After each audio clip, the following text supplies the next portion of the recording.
On Information l'écoute. ce soir, Bloomberg qui rapporte que les États-Unis auraient utilisé presque la totalité de leur stock de missiles de croisière furtifs JASM, c'est ça qu'on appelle ça comme ça, les JASM contre l'Iran, en puisant même dans les réserves allouées à d'autres opérations telles que celle d'un éventuel conflit avec la Chine. Sur 2300 au total avant la guerre, seulement 425 resteraient maintenant. À ce rythme-là, non, ils peuvent pas tenir. C'est aussi ballot que ça. Ils ont tiré 800 Tomahawk sur un stock de 3000, par exemple, et ils en achètent 110 cette année.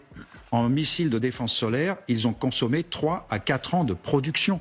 L'Iran n'a pas plié. À mon avis, l'Iran va les enfumer dans les négociations, etc. Bon, le régime est toujours là et il tire toujours. J'ai regardé les chiffres pour avant-hier. Ils ont tiré en gros 150 objets, missiles ou drones, en direction des pays du Golfe. 150 avant-hier. Général iranien. Attendez, général Yakovlev.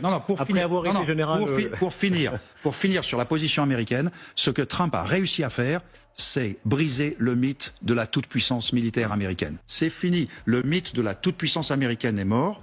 Le résultat, c'est que, grâce à Trump, on sait que le long siècle américain, commencé en 1918, s'arrête en 2026. Ils sont convaincus d'avoir gagné, les Iraniens. Et je leur donne raison. Je pense que les Iraniens ont gagné. En temps de guerre, la première victime, c'est la vérité.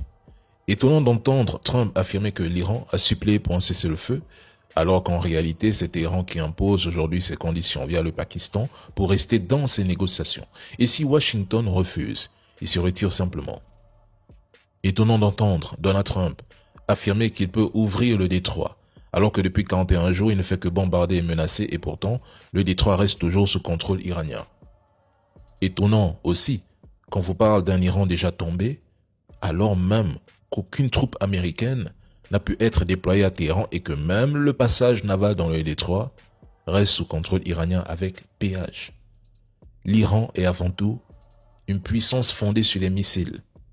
Sa marine reste limitée, son aviation manque de modernité et ses blindés sont en grande partie dépassés, mais c'est pourquoi sa stratégie militaire repose largement sur les missiles et les drones, qui constituent le cœur même de sa capacité de dissuasion depuis 30 à 40 ans. Les Occidentaux ne s'attendaient pas à une guerre qui s'étire sur 40 jours. Personne n'avait anticipé une riposte visant les pays du Golfe, ni la fermeture du détroit d'Ormuz. Cette guerre est un échec. Trump va bombarder. Et alors ? Ça ne changera rien.